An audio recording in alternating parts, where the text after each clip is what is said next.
Cyclo, and we're back, and this is my next knot. Honestly, I forgot the name of this knot, but I want to show you how valuable this knot can be.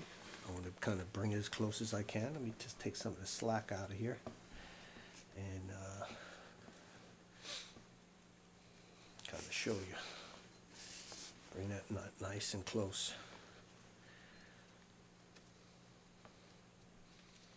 This is what the knot looks like.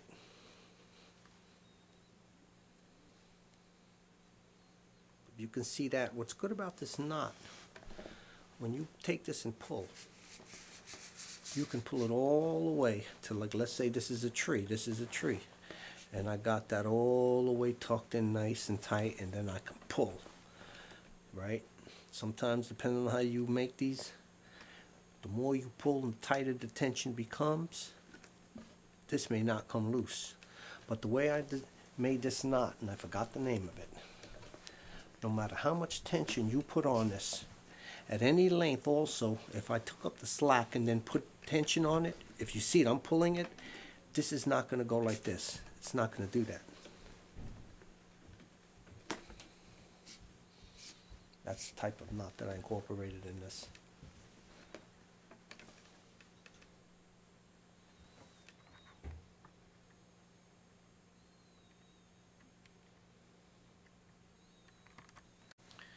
Okay, and now, like I said,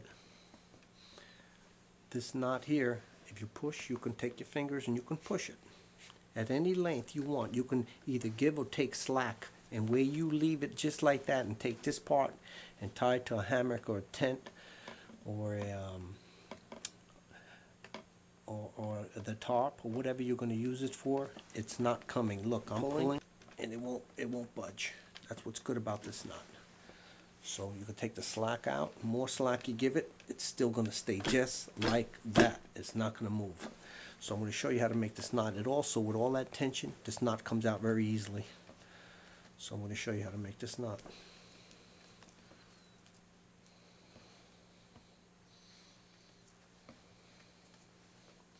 Okay, here we are. Get that as close as I can for you. Now you're going to take this here. You can see the short end and long end. The long end is in this hand, the shorter end here. You're going to take the shorter end under, and you want to go over. Okay, you see what you got, like regular, and then you go over again, over in that hole again. Okay, now you got that. One more time, just to give it extra strength. You see now you got 3 loops. You got 3. You did it 3 times. Now you're going to take this, after you get this like that, this knot, you're going to come over, and under. And then you're going to want to pull it.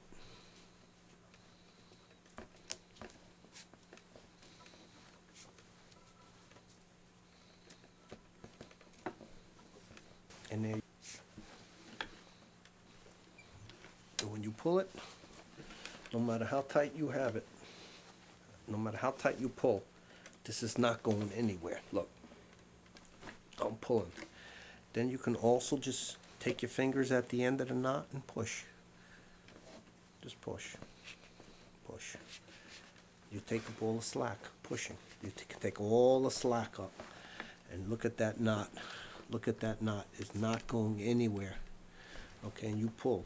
Now you need a little more slack on it. You take it and you just pull it. Open it up.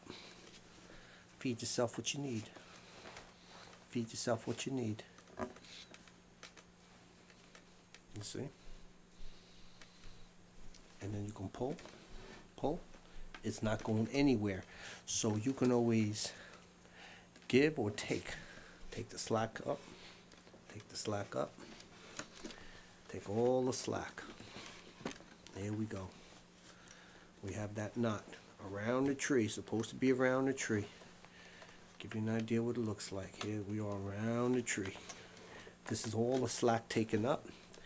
And no matter how much pressure you put on this knot, pulling, if it's holding, your hammock up for you, tarp setup, tent, whatever it is that you're using, and you had taken all that slack up, this still is not going to get tight where you can't get it apart. And just take it and pull it. You need some extra cordage. You take it and you pull. And look at that. Let me show you that. That's the knot. Okay? That's the knot, and you pull that pressure. It's not going to go. So if you need it more length, you feed it out and you pull. It's still not gonna, you know, because some knots you can make like this. When you pull, it goes in like that. But this particular knot stays no matter how much slack you want. It's gonna stay just that, like that. So we'll look at the knot one more time. How to make this knot. Now I put 3 loops in it. You can do it with 2. Okay, take it apart again. Here we are. Taking it apart. Now, the longer is in this hand, the shorter one. Take the shorter one and loop over. You're going over, under. Hold it with your finger and do it again. You got 2 of them. Okay, now you're gonna go over this. The long one you're gonna go over and then come from underneath. Pull. And that's it. And this is it right here. You take that and just kind of get it all closed up, nice and close, and you have that knot. And that's it.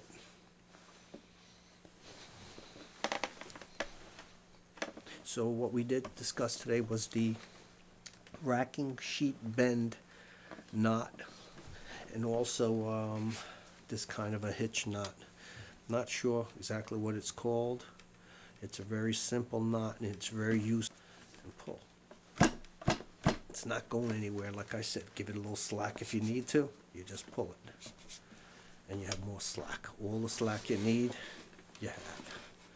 All the slack you need, you have. Push. You take your fingers here and slide it, and that takes the slack back. And you can stop right there. You can stop right here and pull. It's not going to go. It's not going to suck in like this unless you push it with your fingers. That's what's neat about this knot. It's a useful knot to learn. I encourage you to learn as many knots as you can. The more you know, the better it is for you. Having a diversity, you know, being diversified, diversity of making knots, you know. You're not just limited to a couple of knots. But these 2 knots are pretty good to learn and take with you in your outdoor adventures. All right, so that's that. The racking sheet bend knot. Okay, and that's what I want to show you. So I showed you 2 knots today. Racking sheet bend knot is a really cool knot. I really like, and I kind of encourage you to try to learn this one. It's easy. Okay, this is the way I made it. It's the way it looks. Okay, I guess that's it. And this is Hikaloo. And good luck on your journeys, your hiking and camping adventures. May they always be a safe and pleasurable one. Thanks for watching.